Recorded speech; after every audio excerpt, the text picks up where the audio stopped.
Staggering numbers across the country. More than 130,000 confirmed cases of COVID-19 and more than 2,000 deaths.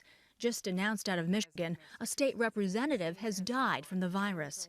New York leads the nation in the number of cases and fatalities, with more than 30,000 cases and nearly 1,000 people dead across the state. The city's Javits Center transformed into a medical facility, ready Monday with 3,000 beds to receive patients not suffering from the virus, relieving hospitals. Governor Andrew Cuomo said the rate of hospitalization in the state is slowing, but warns the virus may not peak for another 2 weeks, telling all non-essential workers to stay home for at least 14 more days. And President Trump, who had aspirations to loosen restrictions by Easter, has now also extended White House guidelines. Nothing would be worse than declaring victory before the victory is won.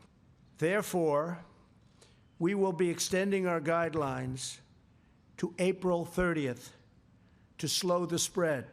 Dr. Anthony Fauci, the nation's top infectious disease expert, saying the U.S. could see at least 1 million cases and potentially as many as 200,000 deaths. The number I gave out is, based on modeling, and I think it's entirely conceivable that if we do not mitigate to the extent that we're trying to do, that you could reach that number. The president, after considering a quarantine of New York, New Jersey, and Connecticut, tweeted it won't be necessary. Instead, the CDC issuing a travel advisory to residents of the tri-state area.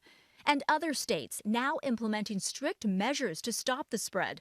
Texas announced a mandatory 2-week self-quarantine for travelers from several locations. And in Florida, long lines of traffic as checkpoints are used to enforce quarantines for anyone traveling from virus hot zones. Dr. Deborah Birx from the White House Coronavirus Task Force says they're studying New York closely. What I wanted to be very clear on is every metro area should assume that they could have an outbreak equivalent to New York and do everything right now to prevent it. If they mitigate now, before they start seeing cases in the emergency room and in the hospital, once you see those, the virus has been spreading for days to weeks. Good news for testing. The FDA has authorized a new coronavirus test that can deliver results in as little as 15 minutes. And makers say they expect to deliver 50,000 tests per day starting next week. Kenneth and Mona, back to you. Andrea, thank you. Hi, everyone. George Stephanopoulos here. Thanks for checking out the ABC News YouTube channel. If you'd like to get more videos, show highlights, and watch live event coverage, click on the right over here to subscribe to our channel. And don't forget to download the ABC News app for breaking news alerts. Thanks for watching.